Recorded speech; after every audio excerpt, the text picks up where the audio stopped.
everybody. Welcome to the Different Coping Mechanisms in a Time of COVID-19 panel. I have two star leaders with me today. I have Jesper Svensson and Jesper Kärrbrink. Jesper Svensson is the CEO of Betsson Group, and Jesper Kärrbrink is the chairman of Green Jade Games. So thank you guys so much for joining us today, and we have lots to cover in 25 minutes, so let us jump right in.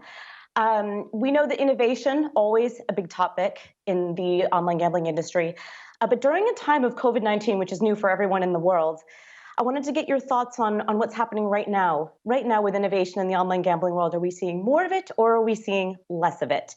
Let us start with Jesper Svensson. I mean, innovation is quite a broad area, so to speak. But I think, of course, you have seen a lot of changes, and for any organization, when you lose sportsbook, for example, you really start to look at, okay, what else can you offer within this vertical? And some things have been growing really well there when you strengthen the offering and so forth. But I wouldn't really call that innovation in itself. I mean, it's more to filling out for lack of something else. I think in general it's a very innovative industry, of course, but the biggest innovation or shifts we see now, it's more in line of digitalization than anything else, because I think customers, they want to have an entertainment, they want to play for fun, and that is, I don't see that swifting really within the operators today. It's more just the importance of being online in a very good way and be able to give the products that you have in a fantastic way. That's where the innovation is, I believe. Okay, Jesper Kärrbrink. Yeah, you know me.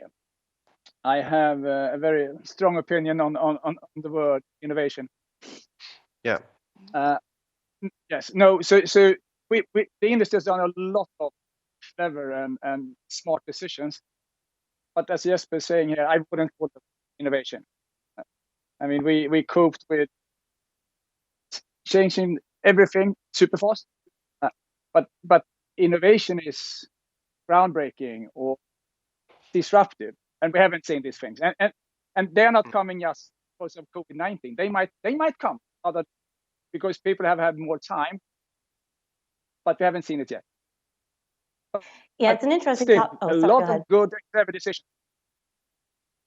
I think that it's really difficult for organizations now because it's such a time of uncertainty, right? We don't know what to expect in the future. A lot of companies are in survival mode. So how do you dedicate time to innovating? So I wanted to get your thoughts on this. How much of your day, of your week, of your month should teams be spending on looking at new ideas when we don't even know what the future holds? What are your thoughts on this? I think a lot. Sorry, Jesper, start. Okay. No, I think in the ways of working always, you need to allow some sort of thinking of what comes next basically, right? But if you start to say, let's think about innovation, you will not get innovation in itself. It's not something you can force into that area. But I think the way you work as an organization and the way you try to push yourself in improvements in various areas, when you really do that is when suddenly you have some sort of breakthrough that could be very innovative, and as long as you keep pushing yourself, those things will come. But if you just stop the ordinary work and say let's focus on innovation, then I don't think the results will be very good, I'm afraid. Okay, the other Jesper. Yes, no, innovation, it's difficult. It's as Jesper saying, you can't force anyone to innovate, but you can create a climate for innovation. You can create a climate where you actually can afford to make errors, to test new things, and to have people actually daring to find disrupting things. And I think we have had more time. I think we will see things coming out of the COVID-19 era that will be innovation. But you can't force innovation. You can only build an environment that drives innovation. And I hope we can see that now.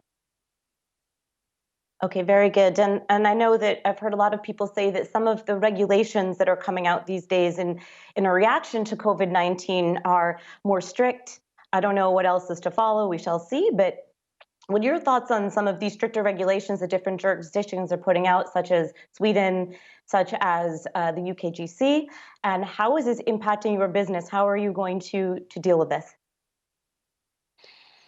So if I start, I think in general, what happens now during this time is, of course, that a lot of the offline facilities have closed down within the gaming space, and that means that there is a structural growth towards online.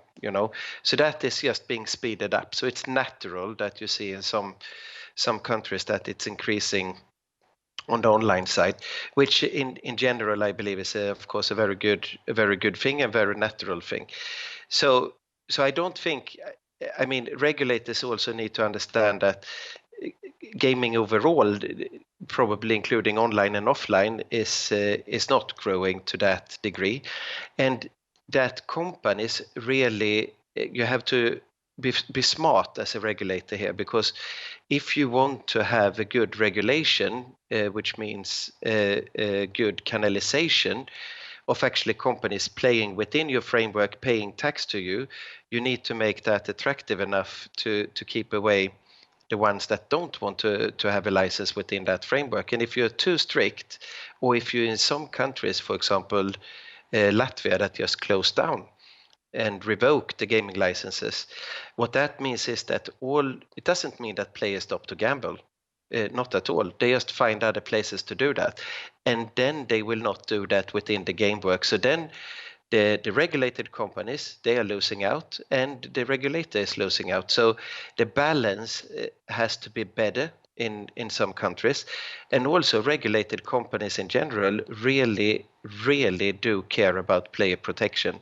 And that is what the regulator has to do, work together with those companies to make sure that the measurements actually keep players within the framework and do protect them as intended.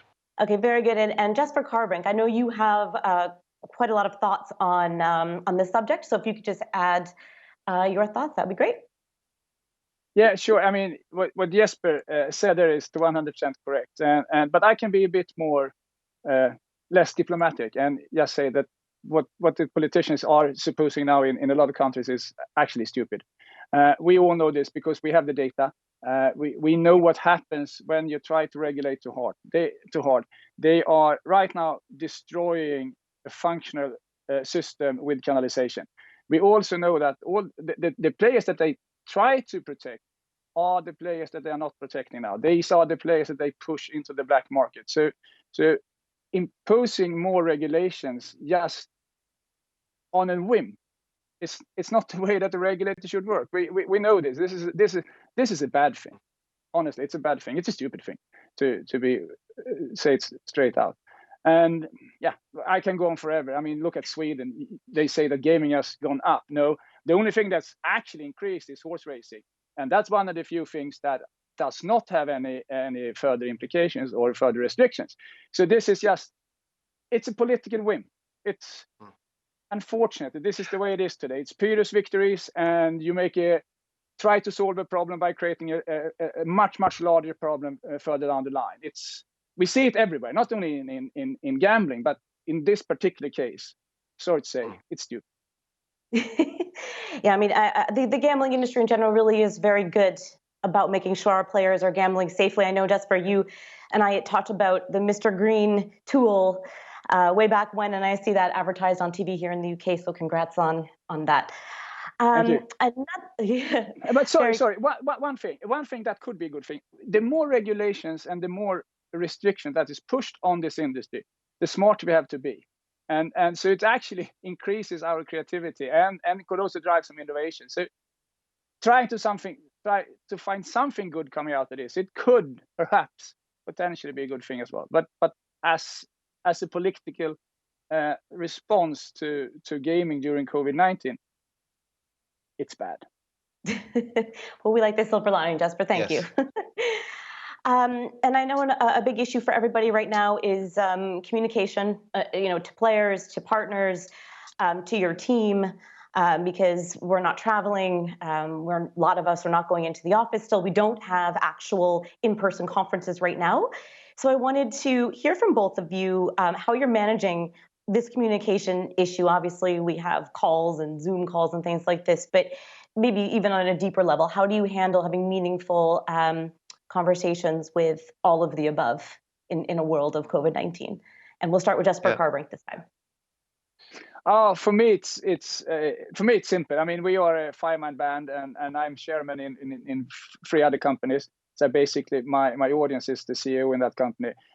I have been living COVID meetings pre-COVID, because this is the way we're doing business in Green Jade. We scattered around Europe. So for us, it's not a problem. This is more of a challenge for Jesper Svensson, managing thousands of people and being there without being there, and being seen without seeing is super difficult. And this is one of the challenges. And you lack that sense of being around people. Zoom, Skype, fantastic tools, but you don't get it all the way down there. So this will have a big implication. There will come out some positive things of it, absolutely.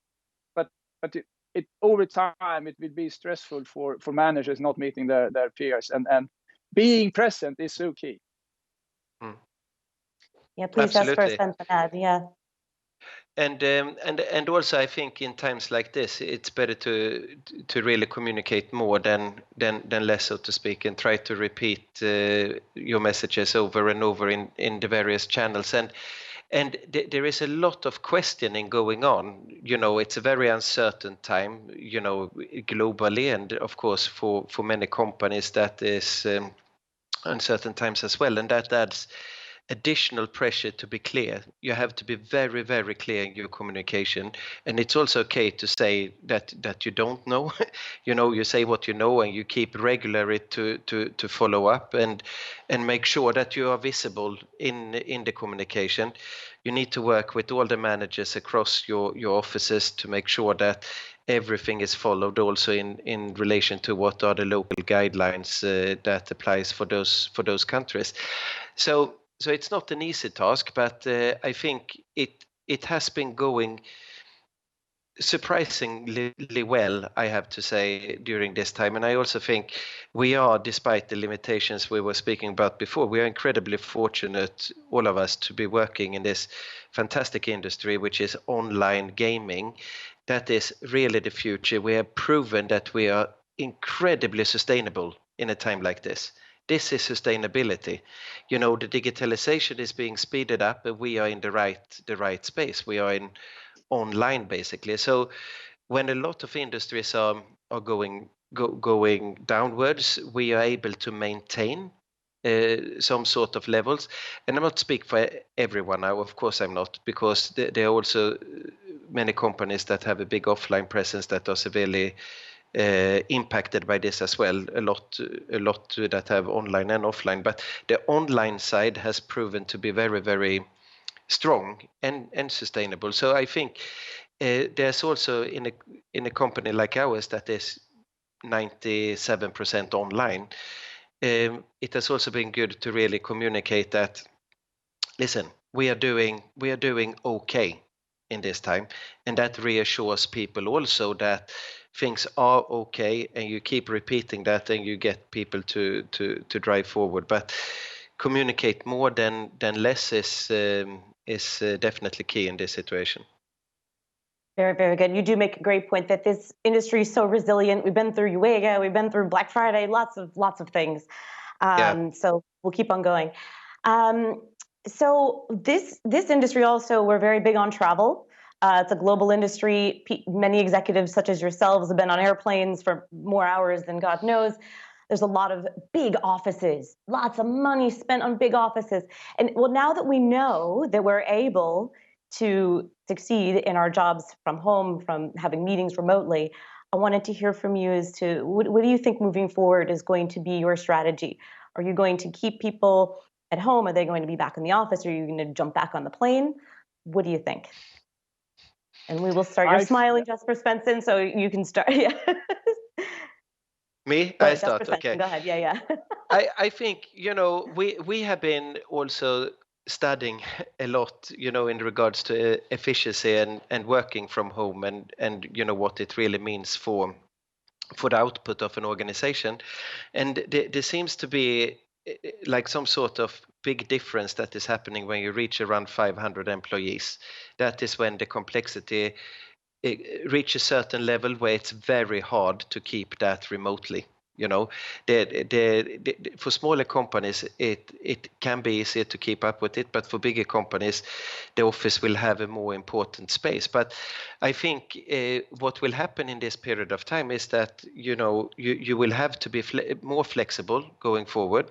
You need to find new ways of just looking at the office as a 9 to 5 type of facility, Monday to Friday. Because also this can go on for quite some time, as we know. We don't know how long this will actually keep going and if it will come back. But office has a value. Social interaction really has a value. So I don't think we should forget about those things. Although we have seen good output during this time remotely, that shows that it also works to work remotely. So I think we will see some sort of more mixed future when it comes to this. So it's either or for me, but it's still also a bit early to say, I would say, because now many people really want to come back to the office. They are craving social interaction as well. So it goes a little bit in both directions here. Jesper Kärrbrink, please. Yeah, no, I agree. What we will see here is not either or. It's a mix, and we know that people, the more time we spend on digital media or in the digital sphere, the more we need to go out. Look at cinemas. That's my favorite example. I mean, it's actually more convenient, the more cheaper and easier to watch the film at home, and still the cinemas are filled today. And football is much better on TV, and still you go there live because you need to be among people. You need to feel that camaraderie and being about other human beings, feeling that warmth or whatever it is. And it's the same with an office. You need to go to an office. But what we see now is also that it works very well to work from home.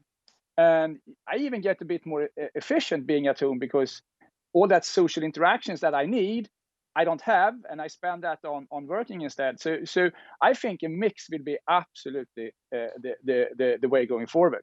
And it will be so easy because now I can trust all the people that before you said, I'm going to do a day from home, everyone was a bit like, okay, what you going to do? Now everyone knows that I can be as efficient from home as from the office. So we will see much more mixed meetings with some zooming in and some in the office, etc., etc. So I definitely believe what Jesper is saying, that yes, we need offices, really cool and good offices, but we also need to have a good working structure where we can mix these things. And when it goes to traveling, I think we will travel less. I said it before and I say it again, that we've been on these flights so many times, that London flight, 6 o'clock in the morning and back at 9 o'clock in the night for a 2 hours meeting in the city. Why doing it? It's like, no, I will not do it again. There's no need. So there will be changes, absolutely. We have a conference right now, SiGMA, we're in Asia, we're in Manila.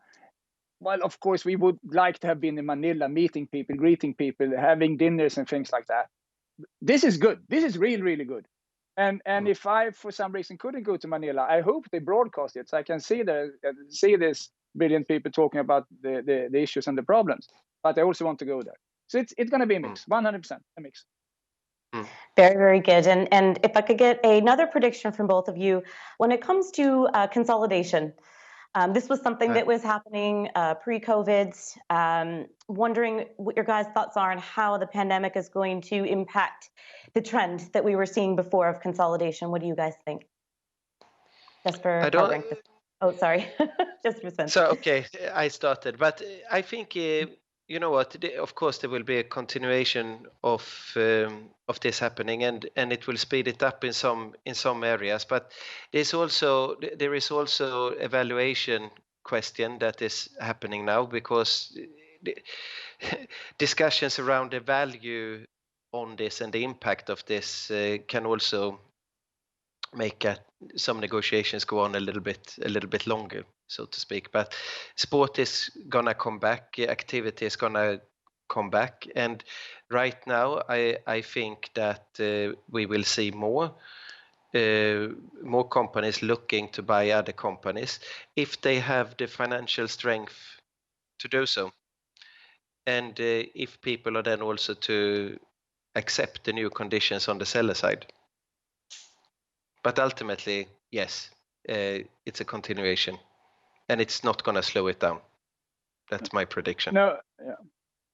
I agree. I don't think it will be. It will continue, and it will not slow it down. It might even speed it up, because some companies are seeing how vulnerable they are in times like this. If you're a large operator of physical casinos, you wouldn't mind having some digital assets these days. And if this continues and happens again, you know that you have to balance this. And having your small online casino, one brand, being 10% of your revenue, while the offline business is much more. I think we will see some of these bigger giants, actually, they should be looking at some acquisitions right now. But nevertheless, has been an underlying trend in the industry for some years now to consolidate. And for me, that's 100% natural. Gaming industry is historically built on a number of large oligopols, because you want big pools, you want big numbers to play for, etc. So that what we had the last 10 years, it's a bit of a abnormality in my opinion, and I think we go back to that. So there's also such a scaling business since it's totally online and digital. So yes, I think we will see a continuous trend of consolidation, and I think it actually can increase. Not perhaps only due to COVID-19, but with some effect it will have. Yes. Yeah. Very, very good. Another thing we've seen, obviously, we just mentioned that sports are coming back. So we haven't had sports for a while, but we have had some growth in esports, both super hot topics over the past couple of months. What do you guys think when we start to see more sports, when football's back, when everything's back? Are we going to have sports at the level that they were? Or is it going to be less? Is esports taking over? What do you see in this area of the industry? I'll start with. I think it will boom, totally boom. We are so lacking. What if anything this Corona crisis has shown is how much we love our sport. And I mean, I looked at I spoke to a friend of mine being on one of the Swedish TV channels, and they started to broadcast Bundesliga, and it's crazy. They have more viewers on Bundesliga than they have on Champions League right now. So it's we're craving this, and betting will come with that.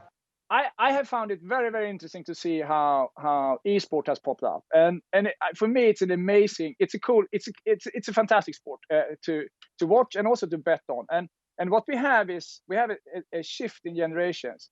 What I bet on is what I played when I was a kid and then watched as a grown up, football, and in my case some bandy and some other sport, but mostly football. These kids are not playing that much football and perhaps not watching that much football, but they consume a lot of esport. And those are soon becoming 18, 20, 25, etc. So there will be a boom in esport. And now it's been only esport and some table tennis from Russia, basically. But so it's bigger now than it should be. But I think it will continue from a higher level. So esport is really here to stay, and it's proven and took its chance during these times, I would say. So yes, I believe esport will have a strong future. I definitely believe that sports will boom and betting on sports will boom. And Jesper will be super happy. Listen, I fundamentally agree with you on that, Jesper. We already see what is happening now with the German football, as you say, right? So this will not take away interest at all, and people are really, really craving it. And if you think about it, yes, you can't go and watch it as you used to do. But what is it? Out of the people who watch Premier League in the world, how many go to a match?